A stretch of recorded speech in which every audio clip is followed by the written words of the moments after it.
Okay, good evening, everybody. Today is Thursday, November 6th, 2025. It is 5:15 straight up, California time. My name is Michelle Ford. I'm the coordinator for the California Assembly. And tonight, this is the countrywide coordinator call with Anna Maria Riezinger, who's running a little bit late tonight. But John Grady, would you go ahead and open us up in a prayer? Sure. Father, we just humbly come before you. Father, we thank you for like-minded people. We thank you for the heart of love toward one another. I want to especially lift up prayer for the young man in Kentucky. That's where I was born. Just be with him, Father. Show him anything that he has maybe missed. He sounds like he's done everything he could, but Lord, you're bigger than all of us. And Lord, we lift up Anna in the middle of the blizzard. We certainly thank you for Michelle, her commitment to this process and her skill set. And Lord, most of all, thank you that we're able to still communicate. We can come before you, seek your face for wisdom and discernment and guidance. Because at the end of the day, you're the creator of all things, and everything that we're going through, you said in your word was written in your book. It was ordained to be. Even this meeting tonight that we're having, you already knew. And we thank you in advance for what your son has done for us, and that we are part of your kingdom for eternity, and we give you praise and glory. In Yeshua's name, amen. In his name, amen. You preach it, bro. I've been preaching 2 days in prison. I'm pretty wound up now. I'm sorry. I got a hot mic. That was awesome. I love hearing positivity when there's a hot mic. Hey, Michelle. Okay, thank you. Before they do the Bivens, may I share something that did happen miraculously?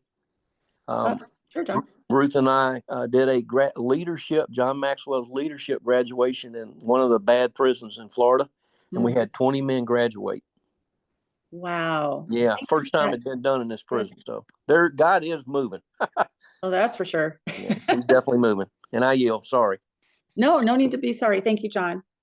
Okay, Michael, take it away with the Bivens. Hi, everybody. This is Michael in Ohio. First of all, John, thank you for the beautiful prayer. What a great way to open this meeting. This is from Bivens versus 6 unknown agents, 403 US 388 from 1971. This is their code, and it finds them if they are not one of us.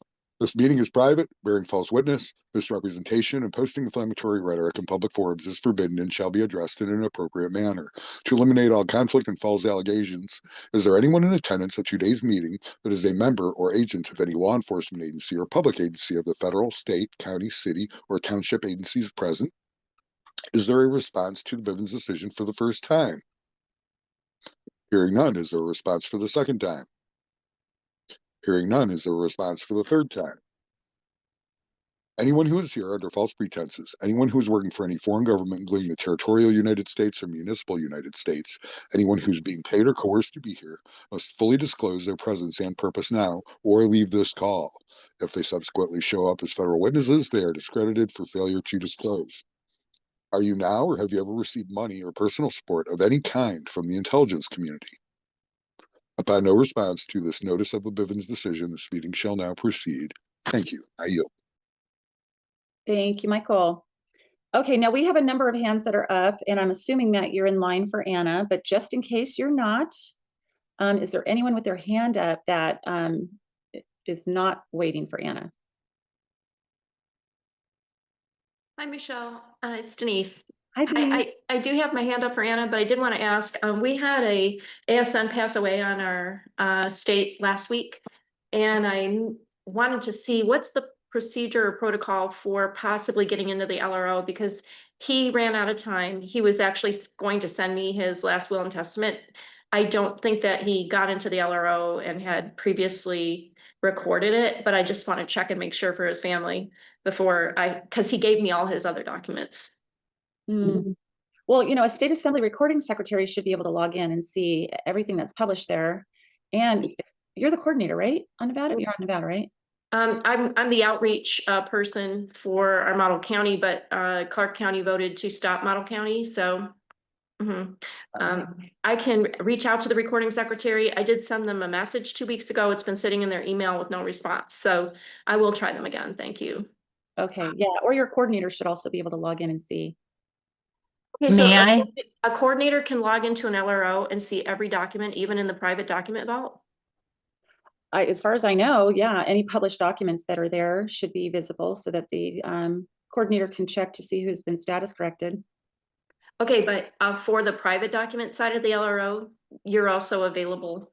That's also available to coordinators? As far as I know, I mean, when I Oh. log in, I'm able to see anything that's been published on someone's account. I'm able to see it, whether it's, In the private or the public? yep. I got it. Okay, thank you. Yeah, you're welcome. Michelle, may I, in response to Denise? Oh, sure. go This ahead. is Michelle on Nevada.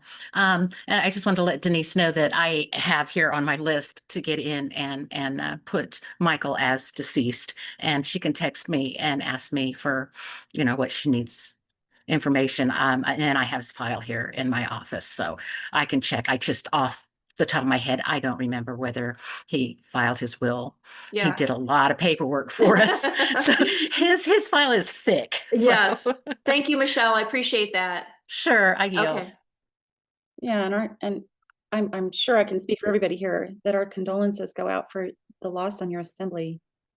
There's been a lot of death lately. It's just radical. So I'm really, really sorry, Denise. We lost Leland Oh, a couple weeks ago or last week, but he's definitely missed. I yield. I'm so sorry. Yeah. I'm sorry, Ohio. May I, Michelle? This is Michael. Sure, Michael. Yeah, Leland was a wonderful patriot and a great friend to have, and he's sorely missed here on Ohio. I yield. Yeah, he was on the call many, many times. He If would it's- attend even when he couldn't speak because he was so weak from being sick. But he was that committed that he would show up and suit up anyway, even if he couldn't speak. That's the kind of man he is. Wow. I'm so sorry.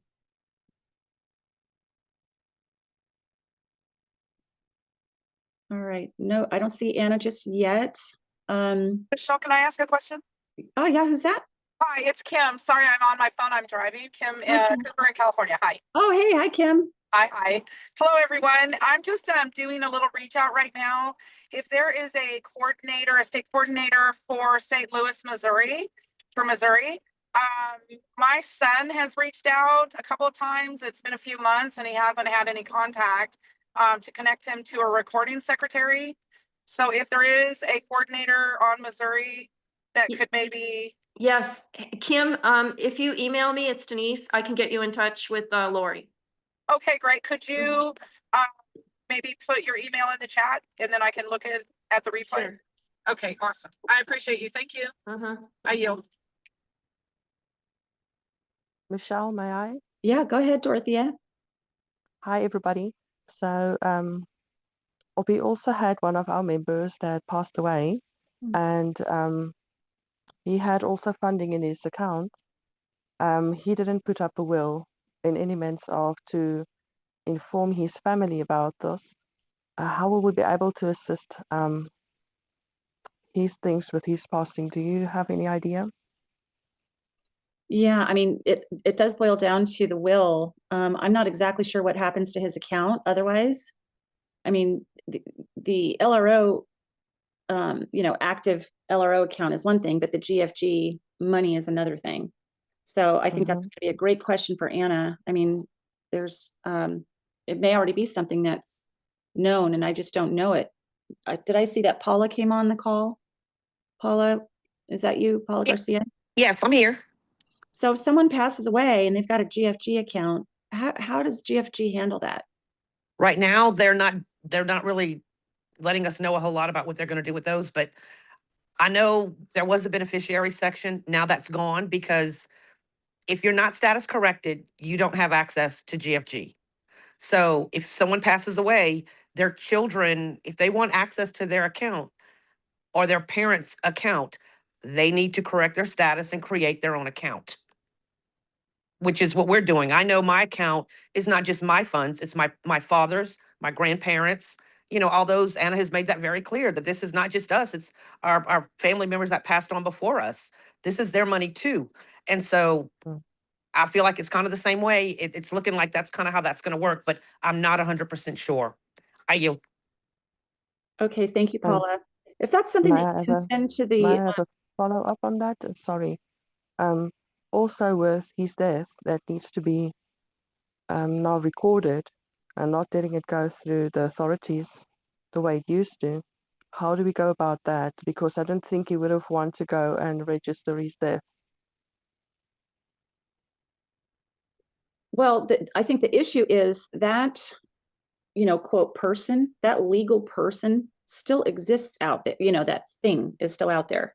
And because that thing, you know, may or may not have still had any contracts, if you will, commercial Okay. contracts with banks, with credit unions, with former jobs, retirement accounts.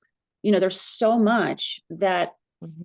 until, you know, obviously in the long run, we're going to be able to deal with all of this and it's going to be a completely clean and separate situation. But as of right now, these are issues that are not totally ironed out. So there is going to naturally be some leftover, you know, things in the de facto that need to get dealt with. Otherwise, Michelle, may I? those accounts, yes, one moment, please, Valerie. Those accounts are going to remain open and they're going to be usurped by the authorities. You know, they're just going to get taken over as unclaimed property, et cetera. So that's the nature of that commercial world that they created when they created these fake names. Okay. Um, Then I have one more question, Michelle, if Yeah, that's sure. okay. I would want to know from you that has been given a lot of powerful videos upon your ramble about on the land for the newbies and so on. Would there be any means possible for you to maybe want to consider helping the Africans in that way? Maybe joining some of our live chats if you want to give some education about that for them, where they can come up and ask questions to you about things. I'm always happy to talk to anybody, especially newbies, brand new people.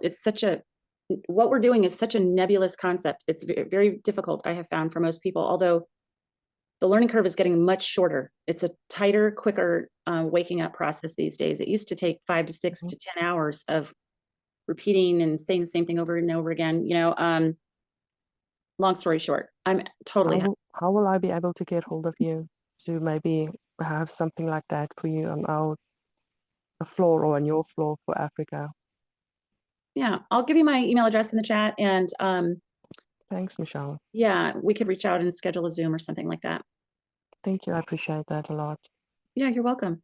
I'm happy to help. I heal. And I know Valerie also had a question or a comment. Go ahead, Valerie. Thank you. Sorry, I don't know how to use the hands up. Regarding the death, what you do is you contact Global and you notify them. They'll Okay. require you to have a death certificate or a notice in the paper. You scan that and upload it and send it to them. My husband didn't have a will, and they are helping, and because I'm reconveyed and have an account, they look after that. I yield. Awesome. Thank you. Simple and common sense. Now, did they happen to mention how they would deal with it if someone didn't have, you know, someone in the family wasn't status corrected yet? No, they didn't. Okay. All right. Thank you for that, Valerie. Okay. Any other questions or comments while we're patiently waiting for Anna? Yes, Michelle, this is Shirley on Tennessee. I do have a question for Anna, but I need a refresher on something. I just, for some reason, I'm forgetting the process for state elected officers that will be published, right? What is the publishing period of time required? I'm supposed to know this. I know it, but it's just not coming to my tip of my fingers. Can you help me or anybody? Yeah, California did it for 5 weeks. I think it's a minimum of 30 days or 60 days, something like 30 days. But we did it for 5 weeks when we held our 2023 elections. And do you publish only once, or you have to publish multiple times? Yeah, well, we had it run for that many weeks. So I don't know if that counts as one long publishing or if that counts as a multiple publishing, but it was Could you repeat that? I didn't hear that. Oh, sure. Oh, sorry, we have a hot mic. Okay, I said that we published it for a 5-week period, but I don't know if that counts as one publishing or if it counts as 5 weeks, you see. Okay. I'm not exactly sure how they categorize that, but I do see Lisa did her open mouth, so Lisa has a response to this as well. Go ahead, Lisa. Yeah, sure, I'd love to speak with Lisa. Yes, So what we were told and what we did on Ohio was we published once a week for 5 weeks to cover our 30-day period to make sure we were well covered. That was in a state newspaper at the time. Incidentally, since then, the state newspaper will not accept our ads. And in that case, what we did was we just had to do some records or some elections. We had a couple of people who resigned, and so we had to refill those offices. So what we ended up doing was, because we had the rejection from the major newspapers, we took and put that on our website, as well as we sent out to all of our membership, as well as our intake group that had inquired about the assembly over time. I keep a full list of that. And we sent those election notices out to them once a week for 5 weeks. And then once the election and you've got to send out, full notice that's got the details of who's being elected, what's the term, and then you also need to put in there how they can vote. If you're doing it by Zoom, a Zoom meeting, then you put in there what your Zoom link is. And you don't have to put that in the newspaper, but you can do that. You can have them put a contact, like an email for your assembly up, and have them contact the assembly for a ballot. And they just have to make sure that on that notice that you put that they're required to be status corrected. Okay. Okay. I got and then once the election takes place, you have to make the announcement of election. Now, when we did that, we found out that Ohio had an original requirement from the original Ohio Assembly that was twice in the first month. We did a little historical deep dive. So, but Anna also requires that you do once a month for 3 months after the election notice of the elected. And so Ohio hedged our bets. We did it twice in the first month and then once a month for the subsequent 2 months after that. Okay, so originally you said that you guys did it also 5 weeks, 5 consecutive weeks, weekly, and that was to cover. Well, before I ask that question, so the days that are counted are calendar days or work days? Like, is it 5 days a week or? No, it's calendar days. But with the newspapers, many of them run their ads like the day that you want to put that ad in is like Sunday in their Sunday newspaper, and they don't take those ads until a Wednesday. So we had to go 5 weeks because it overflowed the days. And that is to make sure you cover at least 30 days in the month? Correct. Okay, because that was my thought too. I was hoping that to be expedient that one could publish once weekly, and instead of waiting until the week is done or the month is done to start again. Right. It depends on the newspaper that you're dealing with. Okay. Oh, I see. But you must cover 25 days, and Anna is suggesting once a month for 3 months. For the after period, after the election, to announce your results of your public election. Okay. Well, thanks. That helps a little bit. That depends on the papers. I have a part 2. Can I ask a part 2? And you may be able to help me with this. I think you're in the middle of that one. This one, the area courts. Is it a possibility that area courts could be created with all the areas, all 10 areas in the United States? And if so, I know your state is fully seated, and so is Virginia. And there are a couple others that might be in the wings, like Florida and Florida, and I'm not sure where Texas is, but maybe and California. So maybe you can enlighten us on that, and if it's possible, to make area courts of all the areas. Sure. My understanding of the seatment of the postal area court is you have to have at least one of your states where you have a fully functioning court. Okay. You can get your jurors, and or if they have an elected justice, you can have a justice pool from those other states, but they have to be publicly elected. All right. To participate on that postal area court. So and the postal area court can only accept anyone who is a citizen or citizen eligible to sit on as a juror on that court, because you're dealing with international matters at that point. So, so that's kind of what it is. Now, it just depends on the readiness of the area. For Ohio, we've been working, we've been standing now almost 18 months, fully standing. And we've had our courts in operation for, pretty much, pretty practically over a year and 2 months, I think, at this point, maybe 3 months. Um, and, um, and then we've also been working with our surrounding states, not only just our postal area states, but our neighboring states as well, because we have 2 other states that neighbor us that aren't in our postal area. Okay. So we've been developing those relationships with the other states.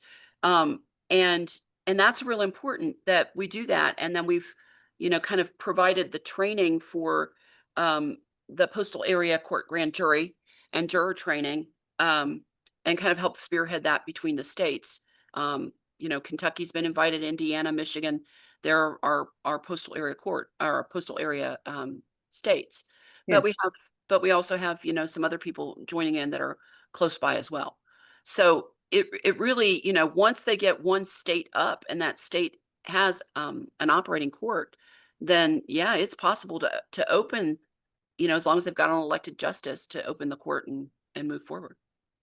Okay, so it's a lot to chew on, and I guess I'll listen to it again and get the points. I didn't take very good notes, but I'm asking these questions because Anna wants us to be very quick about getting it done. We're in a crisis mode right now to get things done, and I don't know how far outside the limits, or whether these things would be outside of the limits of what we need to do. So that's why I'm asking these questions, to get clarity.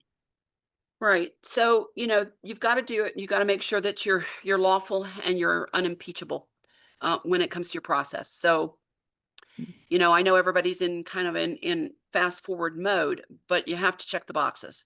Right. Um, and so you need to make sure that you're doing it and putting the proper notice out.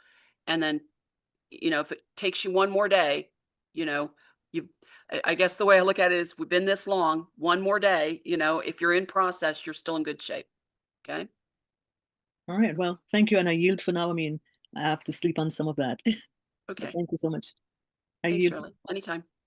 Michelle, may I ask a question also about this? Yes, and actually, before you do, I just wanted to clarify something. And this is more for the interest of the playback and for people that are going to be watching this publicly on Rumble. When Lisa was talking about that they need to be a citizen to hold that position, she was specifically referring to state citizen, not US citizen, and not municipal citizen of the United States. So I just want to make sure that that was made clear for everybody. All right, go ahead, Dorothea. Okay, so when we want to, let's say, do the part to get the courts up, how many jurors and things do you need? Marshals and sheriffs and so. Is there a specific number on this? Like, should it be more than 12 or 20? Is there a number bind to how many jurors and things is needed Wait, to get it in full seating? Are you talking about specifically for the court, or are you talking about Yeah, officers and officials, like officials for your assembly? both. So can I answer that? Yeah, because it ends up being, it's 11, at least my last count was 12 plus 12 plus jurors, 1 for a juror. right, for jury, yeah. You need And you've got to have your justice and your court clerk at the very least, and someone to act as bondsman. Those are 3 court personnel, but that's only one phase of the court. So if you're doing arbitration, you've got another 3. If you've got, and so you've got to have at least, 18 to 20 people to at least open on the civil side of the court. But in reality, if you're opening the civil side of the court and you have something come up that's criminal, and this is worst case, right? This is the absolute worst case. You get into the middle of a civil trial, you find out there's a criminal element involved in the trial, and they have to basically suspend that case. And then all of a sudden, when if that has to move, any of that element, or that person has to move on to a grand jury in a criminal side, you got to have 12 plus 1 there. And then if they're indicted, you got to have another 12 plus 1 for your trial jury. All right. So I think the count that I put out there was, fully seated, and that shouldn't stop your courts from necessarily being able to at least operate on the civil side. Okay. You might not be able to operate on your criminal side quite yet, But on your civil side, you need at least, I'd say probably 18, maybe 20 with your alternates. And then you can operate the civil side of your court. If you've got to go to the criminal side, got to remember the people that serve in either arbitration, living court, your living court on the civil side can't also in that same case sit on a grand jury or sit in a trial jury. Okay. So that's worst case. That won't come up very often. All right. But if but you're gonna, if you've got a criminal where you're gonna go, and most of your postal area court's going to be on the criminal side of things for the most part.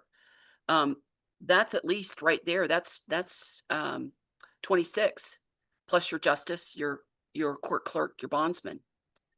So, you got to you're probably rubbing up against about 30 people to at least operate if you're going to have to operate a criminal court or a postal area court.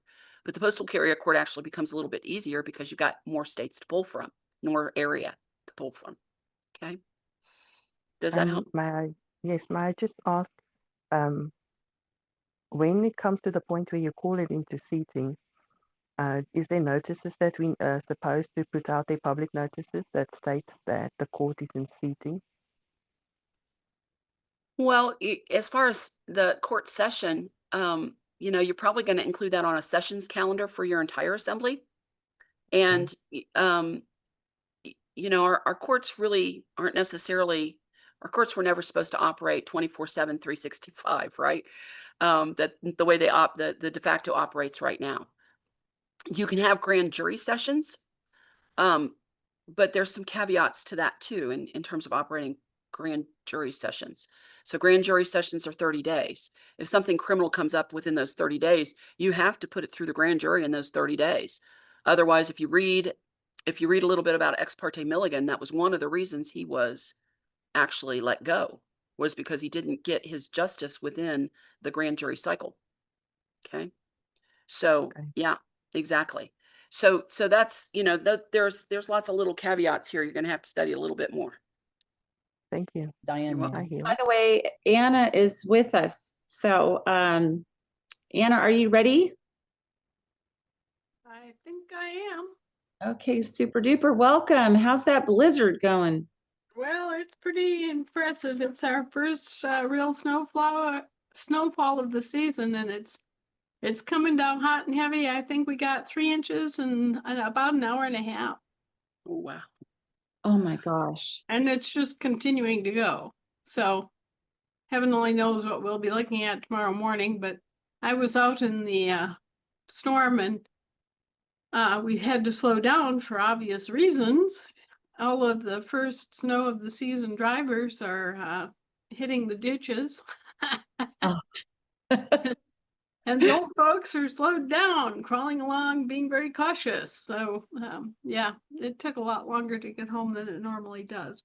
Anyway, I got back and I just wanted to quickly kind of reassure everybody that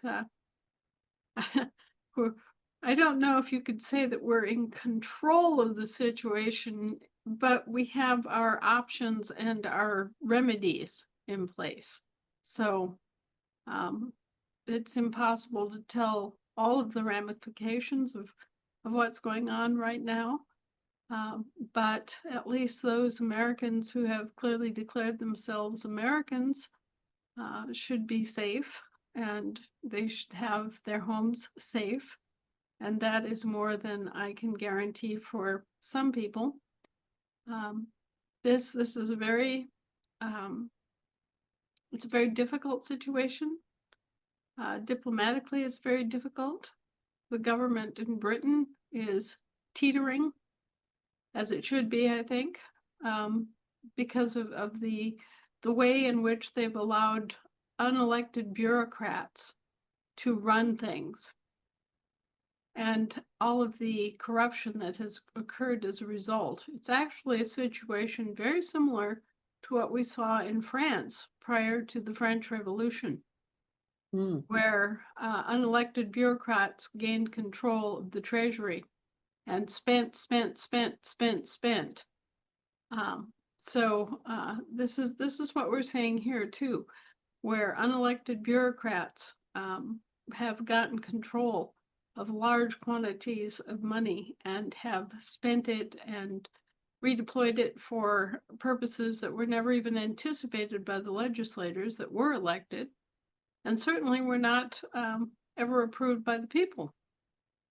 We have a situation that is very similar to a credit card hacker who steals your identity, gains access to your credit, and then goes on a wild spending spree.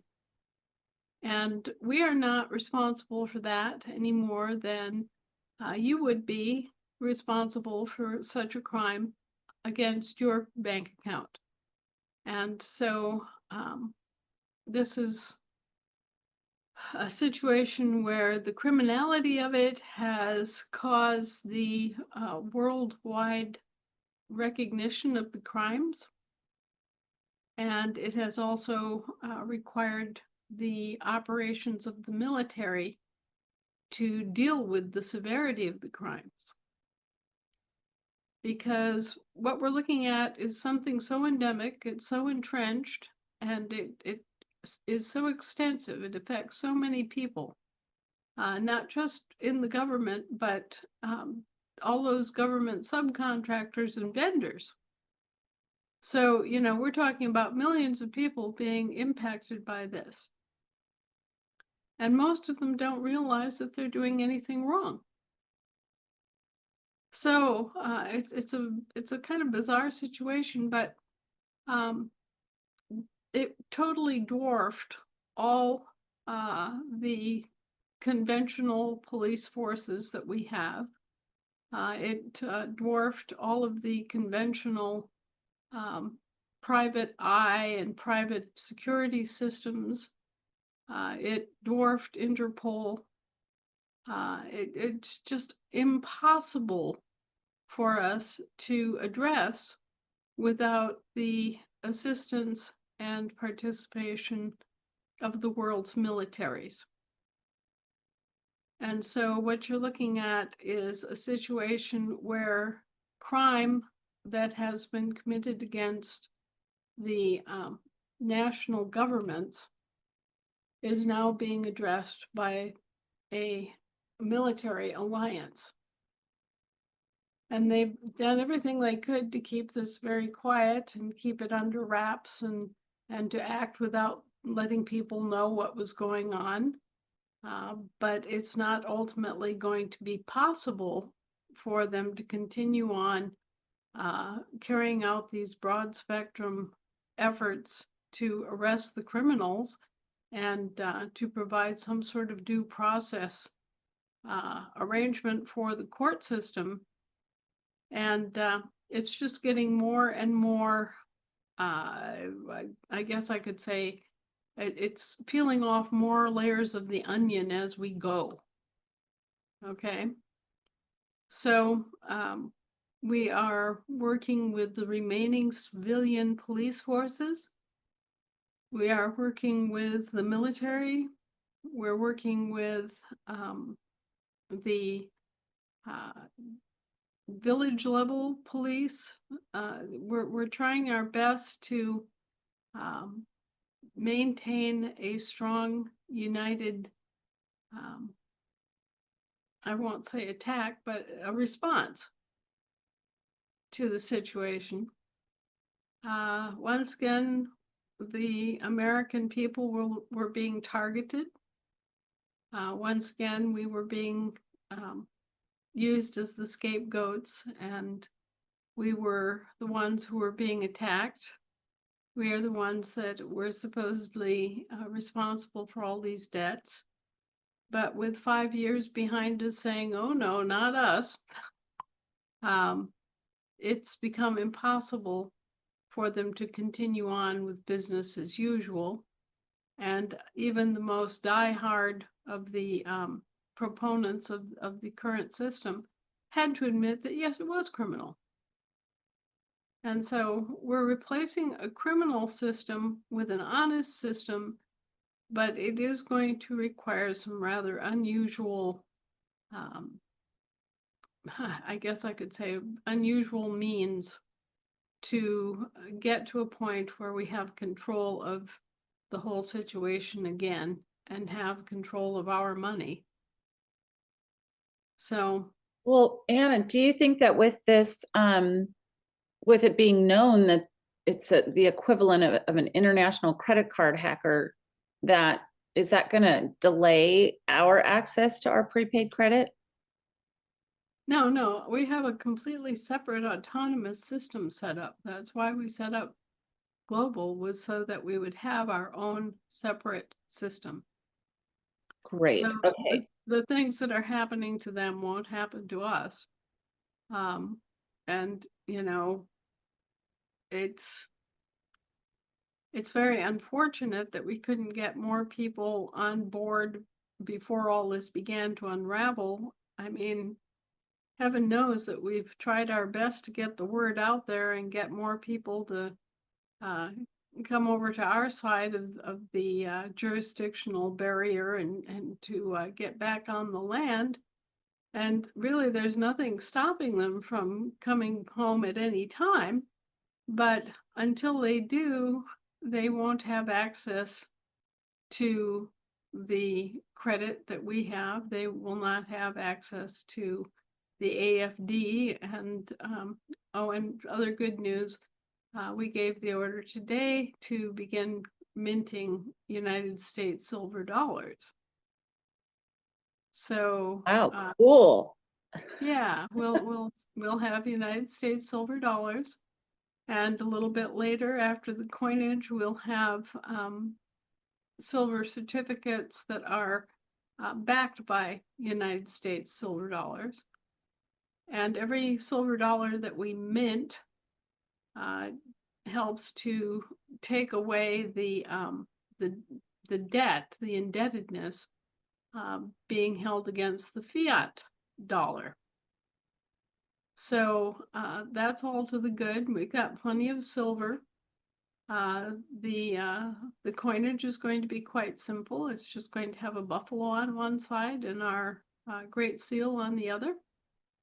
And it will be a traditional 1 ounce silver coin. Now, once that is in the marketplace again, it will add to approximately 500 million United States dollars that are still in circulation. And it will give form and substance to any kind of a digital or certificate or bill style currency that we issue, and that we will have those coins that have been issued newly by the American government as the kind of the, I don't know, the backing of what we can do with certificates and that sort of money. So anyway, I think that's a good step in the right direction. We tried to do it 5 years ago and were obstructed. If we'd had our way with this, it would have been done 5 years ago, and you'd already be seeing a great influx of silver coinage available to you. As it is, we're getting a late start, but better late than never. And we do have a lot of silver, which is why we always use silver as a domestic currency, is that we have vast amounts of silver. So that will be our domestic currency on the side of precious metals, which means that your AFD should be probably reserved for use in international trade. And, we'll be able to have an offering every month of the USD silver dollars that will be added to your precious metals portfolio, your account for the International Trade Bank. Many of you have been watching the monthly distributions of AFD. Well, as we go forward here, you'll be getting monthly distributions of the silver United States silver dollar. So you'll get both gold and silver deposits. I've been asked by a lot of people, you know, well, we had monthly distributions right up until July, and then all this time we've been waiting, we haven't seen any movement, nothing new added to our accounts. This has basically been because of all of the work that's had to be done to the dashboard and to the connecting software, so that when the ultimate goal here is that when there are distributions to be done, they can be fine-tuned for every country, and they can be almost an automatic function that every month there's a certain day for distributions, and distributions occur worldwide simultaneously in all these different currencies at the push of a button, which is a rather difficult thing to do, but which we've been working on this whole time, is that as much as possible, we want to have a connectivity to all national currencies and have all the national currencies running on an exchange board that constantly updates the exchange rate between our currency and their currency.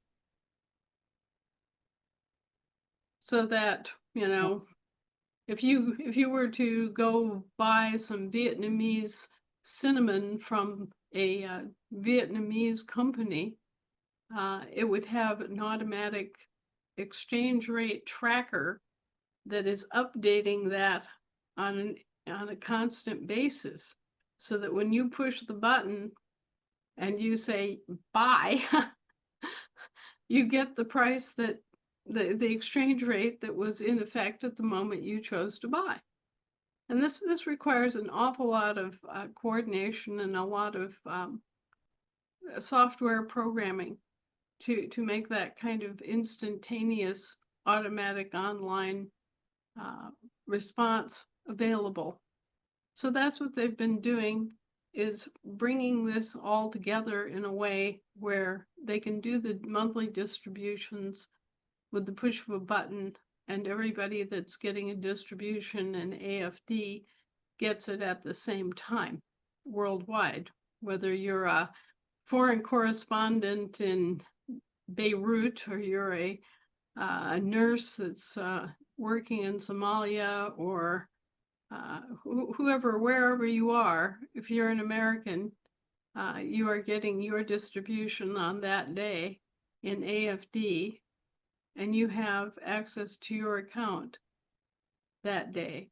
So, you know, we're working on being able to respond globally, and at the same time be able to, say, separate out British pounds from AFD, or Irish pounds. Did you know they have Irish pounds?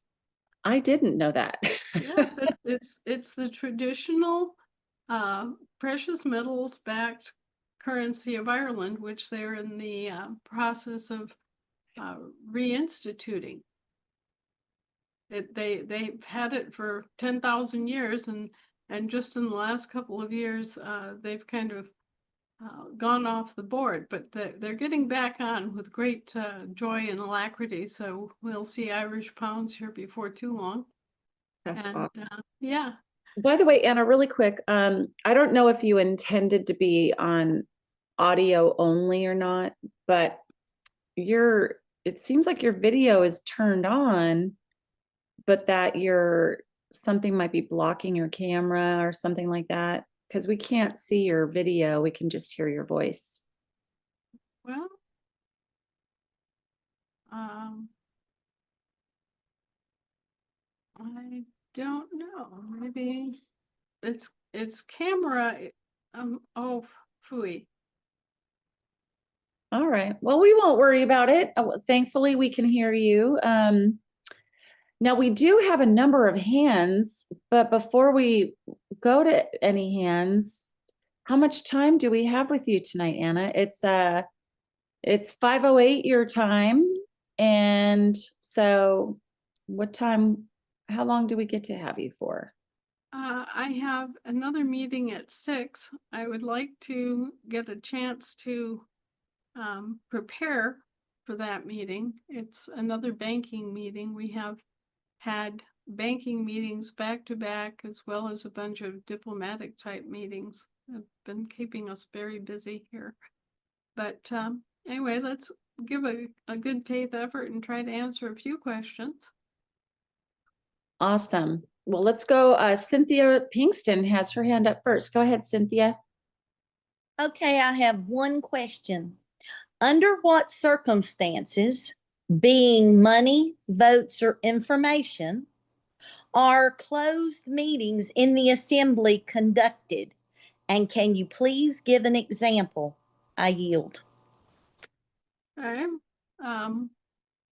Well, for example, you might have a closed meeting of the Ombudsman Committee to consider a question. Or you might have a closed meeting of the Marshal at Arms office, or or maybe you would have a closed meeting of the militia assembly, the whole assembly, so that you could consider questions that aren't for public distribution or knowledge, either due to concerns about the privacy of the individuals involved, or you were concerned about the security of the assembly on some particular point. So it is possible to have, especially closed committee meetings or closed individual assembly meetings. Like you could have a closed international business assembly meeting to consider the ins and outs and have free debate about an offer to do a contract with a different government, or, all sorts of different things, where you might wish, for good reasons, to have a closed meeting. So those things do come up and they are allowable. But when they are invoked, when you do have a closed meeting, there should be a very clear, specific reason why it's a closed meeting. And it does not hurt to say, well, we've got a situation here where a person is being, accused of theft. All right. And this is just an allegation. It's being investigated. We don't know the facts yet. No judgment has been rendered. And this is just a preliminary effort to ascertain facts and get some testimony on the record. Well, if someone hasn't been formally charged, you want to protect their privacy in such a situation. And so you might hold a closed meeting of the Oversight Committee that just is talking to them privately in such a situation. Does that kind of answer the question, I hope? Kind of gets me close. I was just more or less looking for information that could be withheld from the assembly and the people. That was what I was looking for. I yield. Well, I guess the best answer is that anytime that there's private meetings going on like that, there should be a good stated reason why. And the assembly should be aware that, yeah, a private meeting is taking place. It shouldn't be a secret meeting. It should be a matter of, okay, the Oversight Committee is meeting in private session to consider allegations against an individual, and we are making this a closed meeting to protect privacy rights of the individual. Okay, or the International Business Assembly is having a closed meeting for members of the International Business Assembly only to consider the pros and cons of a railroad extension to, St. Pierre from Manitoba. These are, you can basically let people know, okay, we're having a closed meeting about these subjects, but here's why it's a closed meeting. Thank you. Thank you, Cynthia. Okay, Rocky, you're up.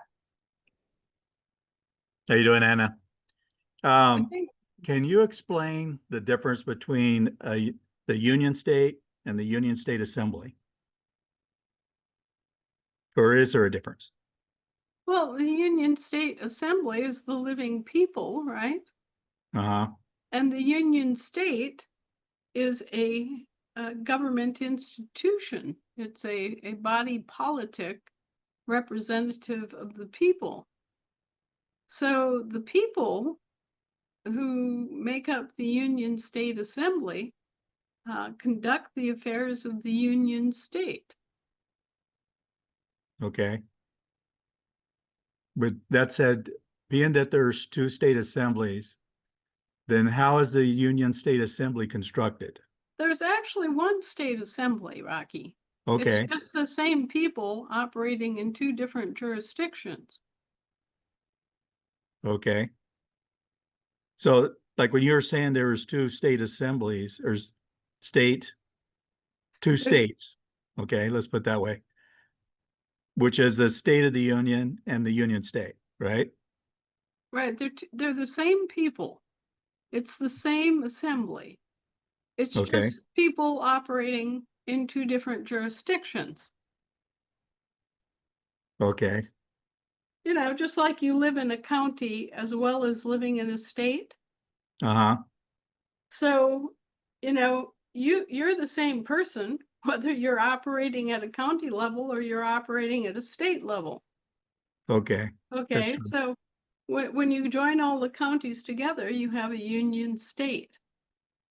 Okay, and otherwise you've got a state that is, if you go back and look at the Granite series, you'll see my famous placemat that shows how if you take all of the combined counties of Wisconsin, you get the Union State, Wisconsin.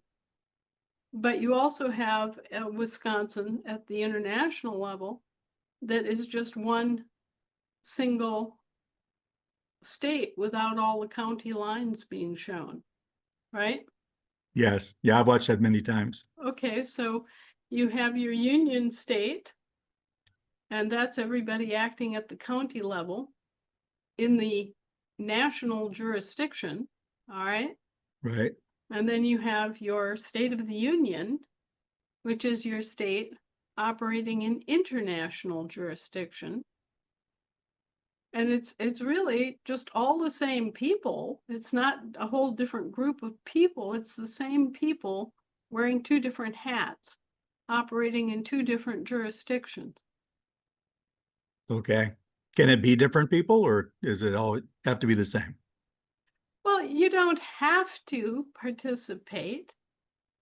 You can choose to only participate at the county level, or you can choose to participate only at the state level. It's largely up to you, because we're free people and we believe in free will and choice. You're not required to attend both county and state. Mhm. So, everybody is eligible to participate in all these things, but not everybody is going to. I know my parents participated for many years at the county level and never went to the state meetings, to the state assembly meetings. And yet one year they decided that they were going to attend the state level meeting because of an issue came up that was important to them. And so they hiked up their skirts and went and visited the state assembly, and And of course, they're part of the state assembly, even though they had never actually participated at that level. And it's the same way with anybody else. You might go along for years and be content with just participating in your county affairs. And then something might come up that got your tail in a knot, and you decided to go take part in the state assembly, foo-for-rah.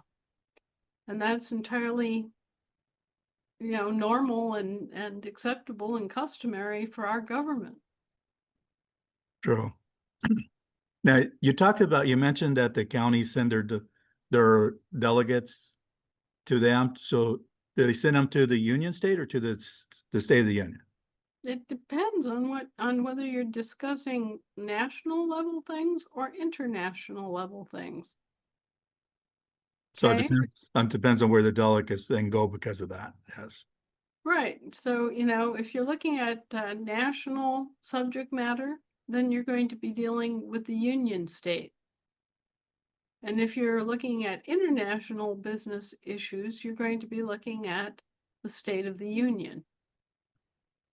Okay. They did that, they made that separation to protect the counties.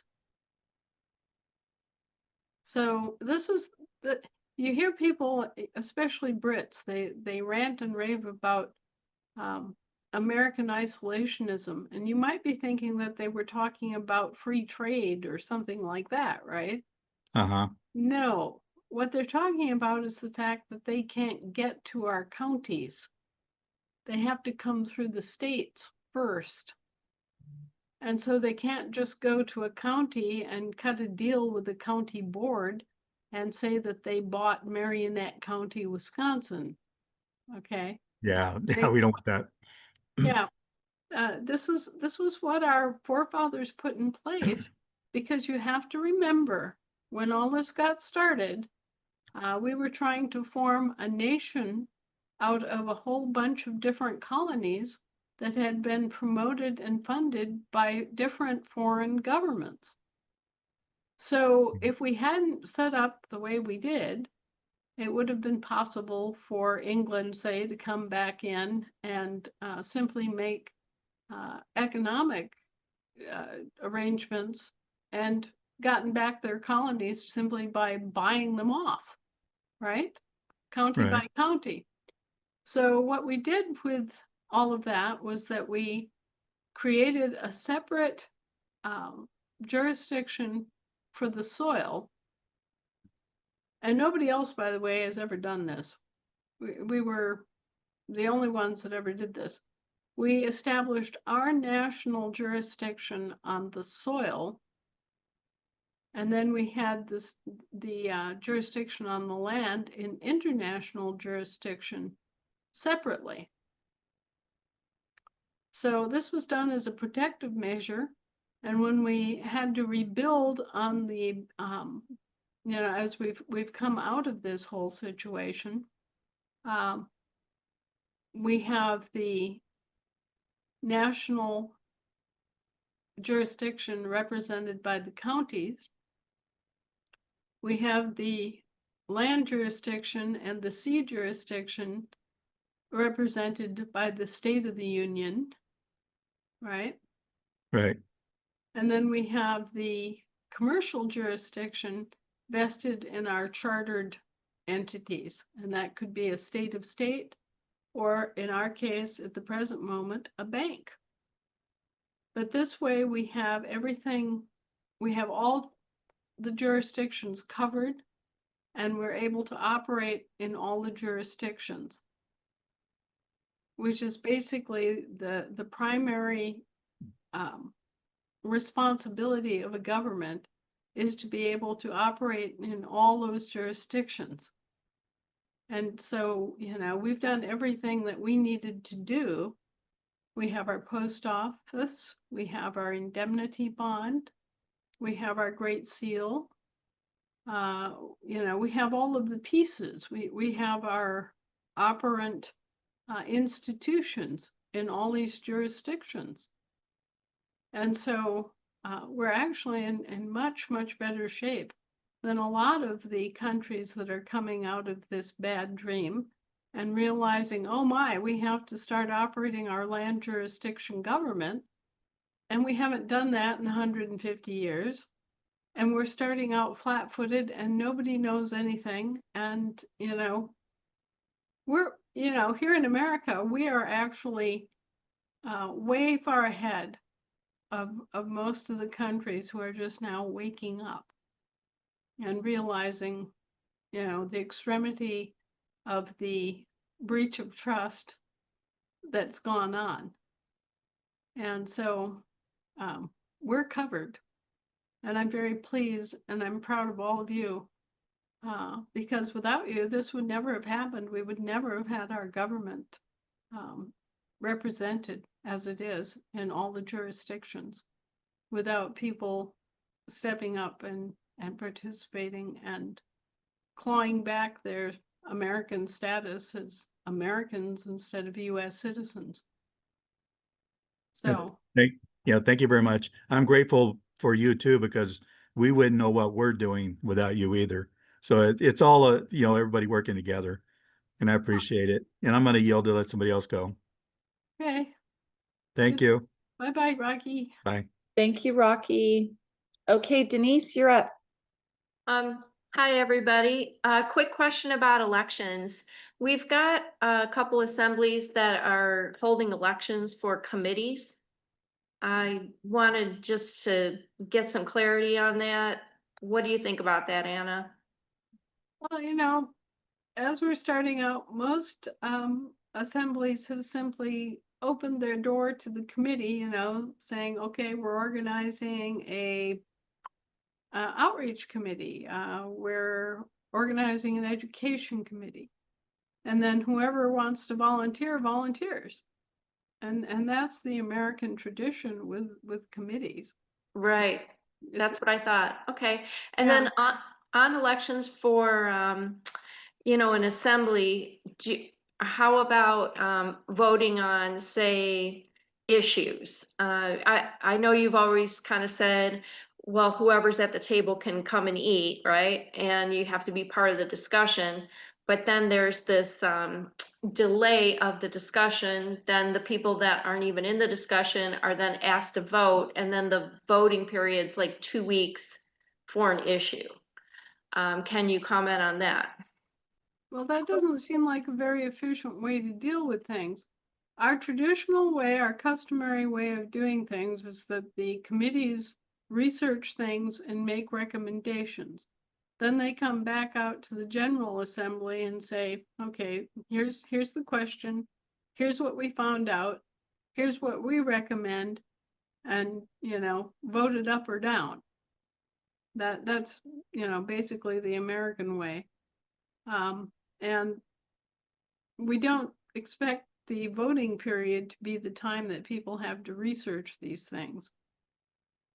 Right. That's what I thought. Okay, so far I'm batting 1,000 here, so I'm happy about that. Thanks, Anna, for everything you do, and I'll yield for someone else's question. Take care. Thank you, Denise. Okay, Sandra on Missouri.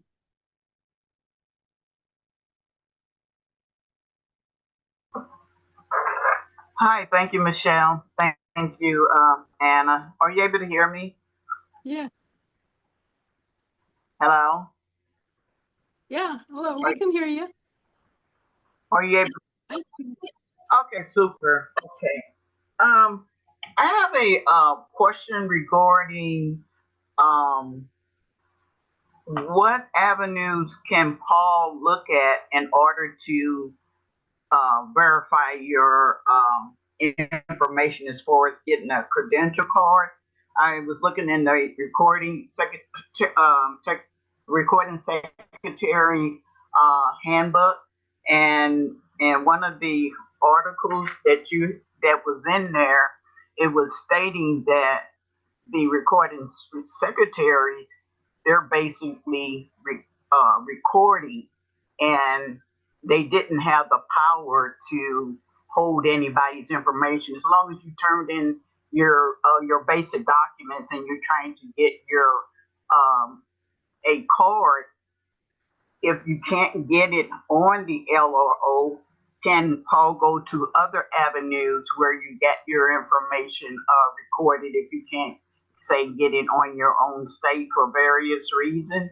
Where else can Paul go say, okay, I can see your credential card? Because when I got mine on LRS, I just basically did my basic paperwork, the 1779, the two witness birth certificate, that type of information, and applied for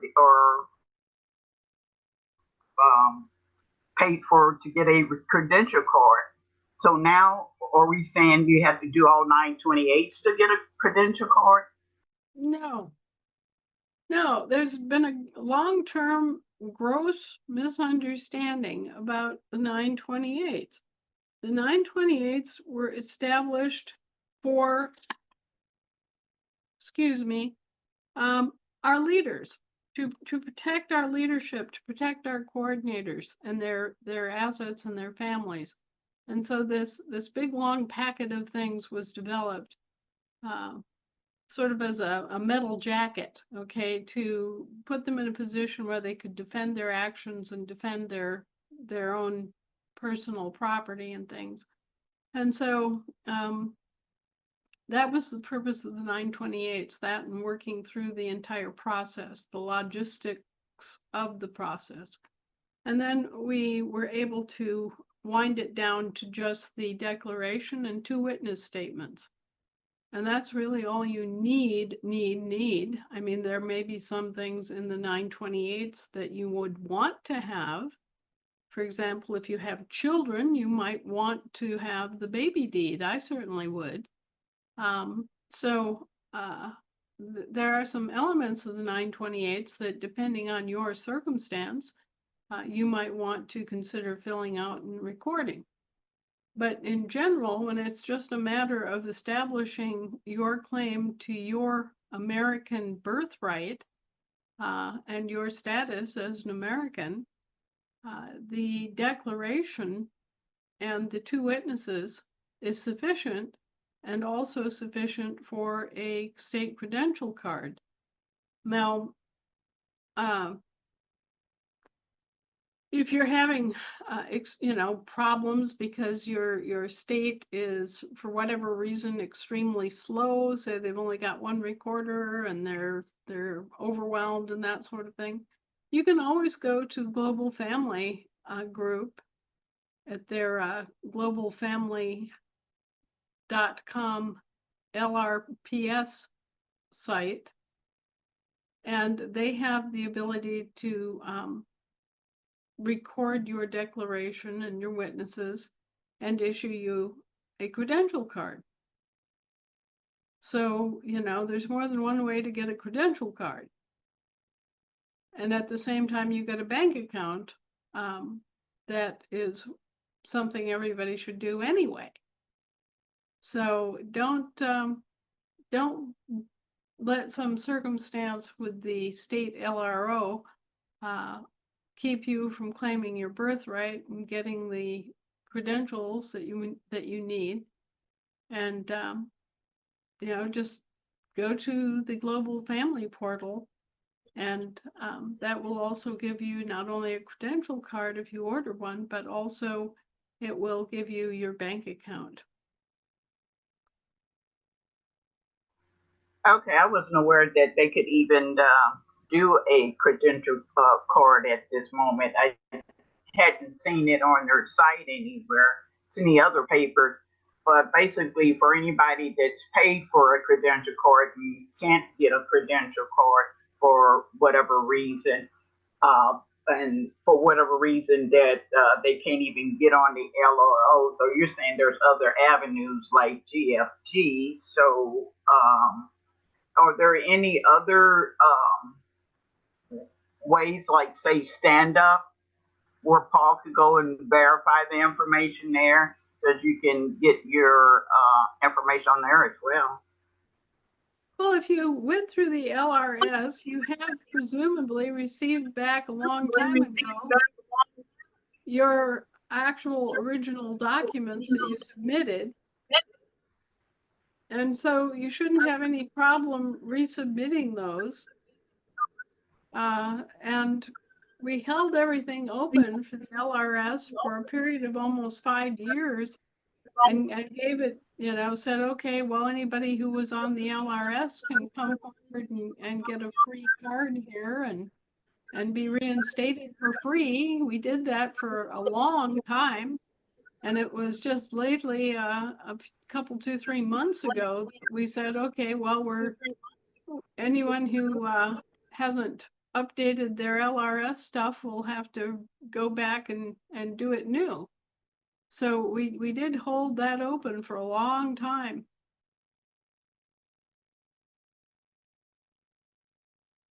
Sandra, I muted you because of background noise, but you can unmute if you want to answer, Anna.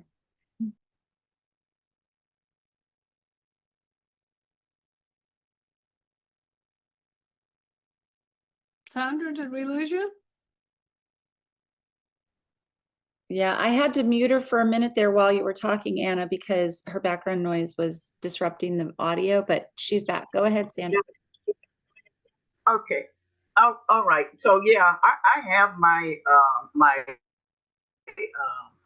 credential card. My work is fine. I'm just asking in regards for other people as far as just having another way to obtain a Right. credential card. So thank you. And I just want to say that, you know, on your article 3305, and it strictly just says that, you know, the recorder do not have that power. They're not empowered to comment on the correction or the efficiency of the recording. So they don't have. So when Paul goes in there and that basic information is there, he should be able to just go ahead and do the process of a card. I yield. Thanks, Anna. Thanks. Okay. Thank you, Sandra. All right, Annette on Florida. Hi, Michelle. Hi, Anna. Thank you very much for taking a few minutes. I know that you want to get out of here, so make it fast.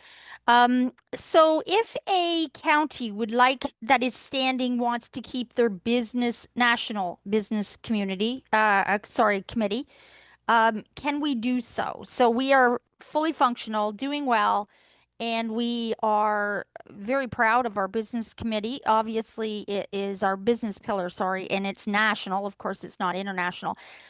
Do we have to disband that, or we just keep it and say we're good? Yeah, you're allowed, you know, there's no reason why you wouldn't be allowed to have a business committee at the union state level. The only thing is that you're looking at business in your state. You know, how to Correct. promote business and help business owners that are doing business. Pretty much, you know, people that are local businesses. Yeah, we have a very, very thriving county that has a lot of natural resources, and so we were in an opportunity with state parks and all the other stuff that is making money, that we can funnel that into helping the men and women on this county to avoid a lot of other costs for things and provide a better lifestyle. So we were hoping to keep that.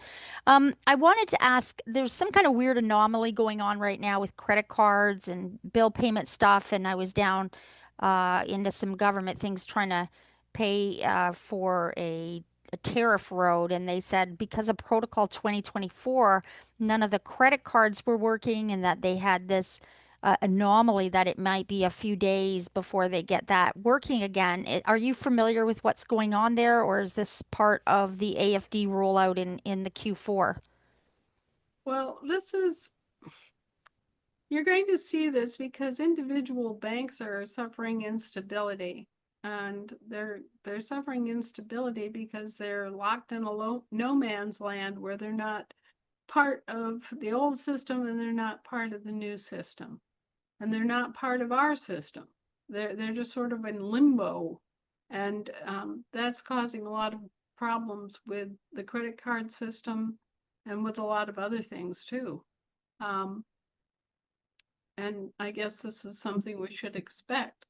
I mean, just today, all the people that are normally federal employees got their checks, but instead of checks, they got bills. They got bills. They've been working for free for a month, and they got billed for the taxes that they would normally have taken out of their paychecks. If you can imagine this. Holy crap, I think that'll be upsetting to a lot of people. Okay. The 19-year-olds that I have are still waiting on their credential cards. Um, I just was wanting to check on that. It's been about 90 days. Any idea if that's getting resolved? Where did you apply for these? We paid Paul a year ago, but had that conversation with him about 4 months ago. Which, are you talking about Paul Brendel or? Whoever does the cards. Sorry, I do apologize. I don't know the last name at this moment. The credential cards, and I realize they're just identification cards. They're not, the same as ours per se. Right, well, they should have the basic information, should have thumbprints, Yep, we The provided all of that. the only thing that our younger kids, those that are under 21, they can't vote. Correct. Correct. So, We are aware of that. Yes. so that's the only thing. And it shouldn't be any problem to get a credential card for them. Okay, so I'll just give them another shout. I would. Okay, thank you. Okay, so I was at the bank and they are taking all the coinage out, and on the bags that the lady was bagging up that worked for the bank, it says just to destroy it, and it was being sent to the Fed for destroying, and she was putting quite a few bags of the coins in that. Is that relating to us? In other words, the money you were talking about us minting, is that going to be replacing this coinage that they seem to be creating a coin shortage with? Is that why? All they're doing is trying to destroy evidence of their debt. It's a criminal operation. Okay? Okay. Everything that you see around you is criminal. These people have been operating as a criminal cartel, or rather two criminal cartels, for 160 years. And so they're going to try to destroy all evidence of their debt to you. And, Okay. they're going to destroy coinage. They're going to try to destroy FRNs. They're just reacting in a very Destructive. an infantile way. Okay. They're not coming to the table and saying, yeah, well, we screwed up. What can we do to help fix it? Okay. Well, I thank Instead, you for that answer. We have about 9 people that use the indemnity bonds that they just haven't been able to get remedy with. Is there a possibility that we're doing something incorrectly, or do you have a new procedure we're to use for them to help them with those? well, they were working just fine, and then the office that handles that decided that each one of these things had to have my wet ink signature on them, and they had to have a raised gold seal and all this other claptrap. Frankly, we are so close to having a completely different system that it's, just sit down and have a cup of coffee, and we're Okay. going to have a whole different thing to deal with. Okay, they're losing houses and everything, and it's just heartbreaking to watch it. Okay, one last question, and then I'll let you go. The PKTF, if your state is not supporting the peacekeeping task force and the counties are gung-ho and we're really organizing well and liking the flow of things and how it's going to help us to step in to government here, how does, and I'm asking for a bunch of counties, like a lot of counties. What happens if the state is not supporting the counties in our peacekeeping task force efforts? Well, the peacekeeping task force is there to help network together resources in the case of a natural disaster or invasion or other disaster type scenario. So there's really no reason for people not to work with the PKTF. You know, it's shooting yourself in the foot. I mean, what happens if suddenly a gigantic flood comes through and rips the heart out of your county, and you've got thousands of people without food and sanitation and shelter? 100%. 100%. So we've been working hard to get the militia pillar groups working with the peacekeeping task force so that we do have these resources, because the men and women are obviously on the counties and they are gung-ho, but we're not getting the support. So I just wanted your take on that. And are there other states having similar problems? Well, I hope not. I hope everybody's working cooperatively and that the PKTF is responding appropriately and everybody is of one mind in terms of protecting the people, because that's all we're here for, you know, to protect Correct. people and their assets. Correct. I want to thank you for your time on that one, and you have a beautiful evening, and I'm sorry we kept you so long. Ladies, I'm out. Thank you, Annette. Now, Anna, I just want to do a quick check-in with you because I know you said that you have a call at the top of the hour and you needed a little bit of prep time. But we still Yes. have 4 hands up. I don't know if we can do all 4, depending on how much time you need for prep time, but it's Well, a quarter till. yeah, why don't we put those in writing and just send them to me on an email, and I'll do my best to get back to them right away. Okay. All right. That's what we'll do then. All So right. You guys I heard really it. feel I'm Sorry. Go ahead, Anna. I'm sorry you couldn't see me. I'm sitting here with my little penguin hat on. It's ridiculous, but you could have had a good laugh. That's all right. Maybe next week, we'll have it all fixed up. And you'll have to wear the hat again, so we get a real flavor for it. Well, it was just because I was coming in from a blizzard. Very cool. All right, everybody. So we'll get those questions sent in the form of an email. I'll get those over to you, Anna. Okay, sounds like a deal.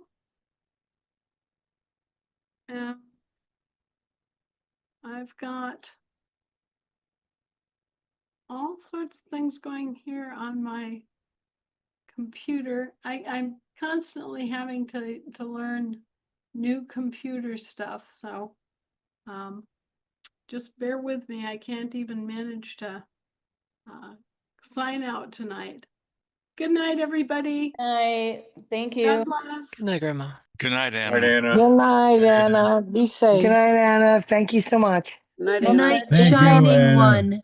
Take Bye, care. Brenna. Good night, Anna. Thank you, May God be Michelle. with you. Also. Bye, Michelle. Thank you. Good night, everyone. Good night. Good night, everyone. Good night, Michelle. Bye, Good night, Michelle. Michelle. Good night, Anna. Good night, Michelle. It's Sleep always well, a everyone. pleasure to be with Good you night. Thank you. on Thursday. Thank you. Michelle. Michelle. This is Paula. Somebody said you had a question for me about the vault. Oh, yeah. I wasn't sure if it's still open or not. I had a couple of questions this week about the vault, and I just wanted to know if you guys are still taking deposits into the vault. As far as I know, it's still open. Super. Okay, great. Yep. And the Citibank is the only one that works. Okay. Oh, wow. Yep. That's good to know. Okay, super. Thank you, everybody. See you next week. Well, good night, Michelle. Good to see you. Good night, Michelle. Good night, Paula. Good night, everybody. Good night, Michelle. Good night, David. Good night. Thank you. Thank you, Good night, Michael. Michelle. Night, Michelle. Night, Michelle. Thanks. Thanks, Karen. Good night. Night.